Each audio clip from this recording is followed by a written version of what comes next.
रानो चिड़िया नई निवेली बहू बनकर टुन्नू के घर आती है। वो अपने साथ दहेज में कुछ नहीं लाई, बस किताबें और संस्कार लाई थी। अरे ओ टुन्नू, ये तो क्या उठा लाया? मैंने सोचा था किसी रईस खानदान की चिड़िया लाएगा जो सोने के अंडे देगी। ये तो खाली हाथ चली आई। माँ, रानो बहुत पढ़ी लिखी है, ये हमारे घर का नाम रोशन करेगी। नाम रोशन दियों से होता है, किताबों से नहीं। रानो सुन ले, यहाँ महारानी बनकर रहने के सपने मत देखना। अभी जा और पूरे घर की सफाई कर। पड़ोसन गोरी कव्वी दाल पर आकर बैठती है और आग में घी डालने का काम करती है। क्यों बहन, सुना है बहू पढ़ी लिखी आई है, संभल के रहना। आजकल की पढ़ी लिखी बहुएं। दोस्तों, ये रहे हमारी आज की वीडियो के प्यारे सब्सक्राइबर्स और फॉलोअर्स के नाम। आराध्या, रेणु देवी, रू, राजकुमार, वंशो, नौशीन और जो नहीं चुने गए, चिंता मत करो, अगली बार तुम भी बन सकते हो जंगल के सुपरस्टार। दोस्तों, अगर आप भी चाहते हैं मैं आपका नाम अपनी कहानी में लूं, तो देर किस बात की, जल्दी से कमेंट करके अपना नाम हमें भेजें। सबसे पहले सास को ही घर से बाहर निकालती हैं। अरे गोरी, तुम फिक्र मत करो, मैंने इसे पहले दिन ही औकात दिखा दी है। इसके पर कतरने मुझे अच्छे से आते हैं। रानो रसोई में सबके लिए मन लगाकर खीर बना रही है। तभी सास बहाने से उसे बाहर भेजती है। रानो, जा जरा बाहर देख, कोई मेहमान आया है क्या? जैसे ही रानो बाहर जाती है, सास खीर में मुट्ठी भर नमक और लाल मिर्च मिला देती है। अब देखते हैं टुन्नू कैसे इसकी तारीफ करता है। सब खाने बैठते हैं। टुन्नू खीर का पहला निवाला लेता है और जोर से चिल्लाता है, थू थू, रानो, ये क्या बनाया है? ये खीर है या जहर? इसमें इतना नमक और मिर्च। टुन्नू जी, मैंने तो चीनी डाली थी, मुझे समझ नहीं आ रहा ये कैसे हुआ। नाटक मत कर, तू मेरे बेटे को बीमार करना चाहती है ताकि तू घर पर राज कर सके। आज तुझे सजा मिलेगी, तू दिन भर भूखी रहेगी। लल्लू तोता रानो के घर के पास से गुजरता है और रानो को रोते हुए देखता है। ओए माँ, रानो दीदी, तुम काहे को रोता है? तुम्हारा आँख तो एकदम लाल टमाटर जैसा हो गया है। लल्लू भाई, माँ जी मुझसे बहुत नाराज हैं। अरे बाबा, ये सास लोग तो डेंजरस प्राणी होता है। तुम फिक्र मत करो, हम तुम्हारे लिए थोड़ा दाना लेकर आता है, किसी को बोलने का नहीं। रात के समय रानो चांद की रोशनी में अपनी किताबें खोलकर बैठती है। उसे टीचर बनना है, मुझे पढ़ना ही होगा। अगर मैं आत्मनिर्भर बन गई तो शायद माँ जी मेरा सम्मान करे। अच्छा, तो यहाँ पढ़ाई की चोरी हो रही है।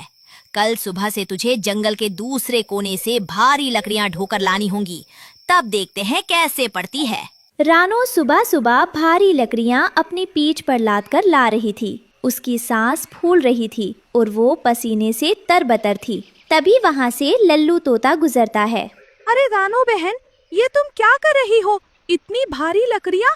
क्या जीजू या माँ जी ने तुम्हारी मदद नहीं की? तुम तो बीमार हो जाओगी। नहीं लल्लू भाई, माँ जी ने कहा है कि घर का सारा ईंधन मुझे ही जुटाना होगा। मेहनत से क्या डरना भाई, बस तुम दुआ करो कि मैं अपनी परीक्षाएं अच्छे से दे पाऊँ। ये तो सरासर अन्याय है। माँ जी को समझना चाहिए कि तुम कोई नौकरानी नहीं, इस घर की बहू हो। लाओ, ये लकड़ियाँ मुझे दो, मैं पहुँचा देता हूँ। नहीं भाई, अगर माँ जी ने तुम्हें देख लिया तो वो और नाराज हो जाएंगी। तुम जाओ, मैं धीरे धीरे कर लूँगी। सास अपने पुराने सूखे घोंसले में चूल्हा जलाती है। अचानक तेज हवा चलती है और आग घोंसले की छत पकड़ लेती है। अरे बाप रे, आग! बचाओ, कोई बचाओ, मैं जल रही हूँ। हाय दैया, मैं तो जा रही हूँ, कहीं मेरे पंख ना जल जाएं। वो उड़ जाती है। रानो अपनी जान की परवाह किए बिना आग की लपटों में कूद जाती है। वो गीले पत्तों और पानी से आग बुझाने की कोशिश करती है। माँ जी, मेरा हाथ पकड़िए, डरिए मत। रानो सास को सुरक्षित बाहर निकाल लाती है, लेकिन उसके खुद के पंख थोड़े झुलस जाते हैं। डॉक्टर कबूतर सास की जांच करते हैं। इनके पंख काफी जल गए हैं, इन्हें कम से कम 1 महीना बिस्तर पर रहना होगा। अगर इनकी सही सेवा नहीं हुई तो ये कभी उड़ नहीं पाएंगी।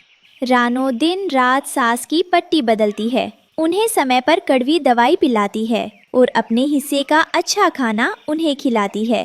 रानो, तू मेरी सेवा क्यों कर रही है? मैंने तो तुझ पर इतने जुल्म किए। माँ जी, माँ चाहे कैसी भी हो, संतान का धर्म सेवा करना ही है। गौरी कौवी फिर आती है, पर इस बार वो रानो की बुराई करती है। अरे बहन, तुम बिस्तर पर क्या पड़ी हो? रानो तो तुम्हारी बीमारी का फायदा उठाकर तुम्हारी चाबियां हड़पना चाहती है। चुप कर गोरी, जब मैं आग में जल रही थी तो उड़ गई थी। ये रानो ही थी जिसने अपनी जान दांव पर लगाई। यहाँ से अभी चली जा। रानो की परीक्षा थी, वो घबरा रही थी क्योंकि उसने सेवा के कारण कम पढ़ाई की थी। रानो, जाओ परीक्षा दो, माँ का ख्याल मैं रखूंगा। बहू, जीत कर आना, मेरा आशीर्वाद तेरे साथ है। कुछ दिनों बाद लल्लू तोता पूरे जंगल में शोर मचाते हुए आता है। ओए माँ, ब्रेकिंग न्यूज! रानो दीदी जंगल की हेडमिस्ट्रेस मतलब प्रिंसिपल बन गई है। सरकार ने उनको मेडल और नया घर दिया है। मिठाई लाओ भाई। टुन्नू और रानो घर आते हैं। सास रानो के पैरों में गिरने की कोशिश करती है। मुझे माफ कर दे बेटी, मैं पत्थरों में सोना ढूंढ रही थी, जबकि असली हीरा तो मेरे घर में ही था। माँ जी, अब पुराने दिन भूल जाइए, अब हम साथ मिलकर नया घर बनाएंगे। वे सब मिलकर केले के बड़े पत्तों और बांस का एक मजबूत घर बनाते हैं। ये घर अब कभी आग से नहीं जलेगा और ना ही बारिश में गिरेगा। पूरा परिवार चांदनी रात में आंगन में बैठा है। सास रानो को अपने हाथ से खाना खिला रही है। जहाँ प्यार और सहनशीलता होती है, वहाँ नफरत की आग कभी नहीं टिक पाती। रानो चिड़िया की जीत उसके नेक दिल की जीत थी। कई साल बीत चुके हैं। रानो अब जंदल के स्कूल की प्रिंसिपल है। उसका घर अब खुशियों से भरा है। दादी अब बच्चों को कहानियाँ सुनाती हैं। और फिर तुम्हारी मम्मा ने आग से मुझे बचाया था। मम्मा तो सुपर हीरो है। मैं भी बड़ा होकर मम्मा जैसा बहादुर बनूंगा।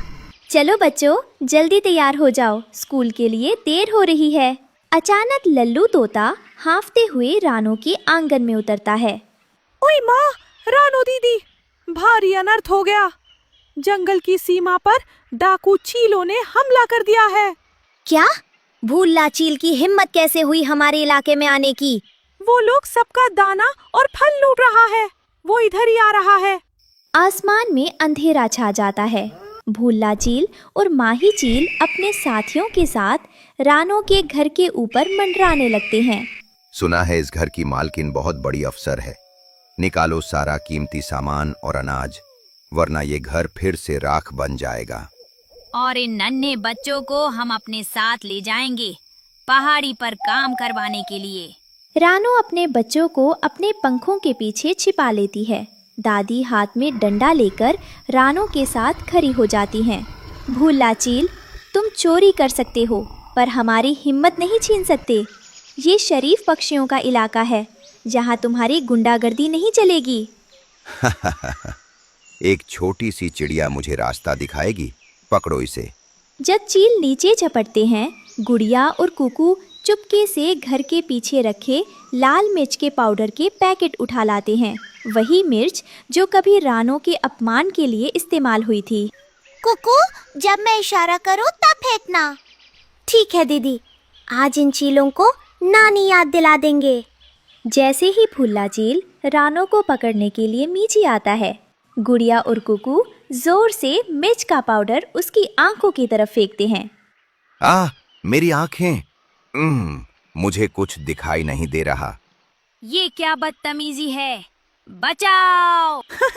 ओए माँ, अब खाओ तीखा। रानो दीदी की बेटी ने तो तुमको मिर्ची का तड़का लगा दिया। मिर्च के हमले से चील बेबस हो जाते हैं। तभी रानो सीटी बजाती है और स्कूल के सारे पक्षी और टुन्नू मिलकर चीलों पर सूखी टहनियों और पत्थरों से हमला कर देते हैं। भागो यहाँ से, दोबारा इस जंगल की तरफ आंख उठाकर मत देखना। भूला चील और उसकी गैंग अपनी आंखें मलते हुए डरकर पहाड़ी की तरफ भाग जाते हैं। भागो भाइयों, इन चिड़ियों की फौज तो बहुत खतरनाक है। रानो, आज तेरी परवरिश जीत गई। इन बच्चों ने बिना डरे अपने घर की रक्षा की। माँ जी, ये आपकी दी हुई हिम्मत का ही असर है। शाम को पूरा परिवार और लल्लू तोता साथ बैठे हैं। आज तो रानो दीदी के घर में ग्रैंड फीस्ट, मतलब दावत होना चाहिए। मम्मा, क्या वो चील वापस आएंगे?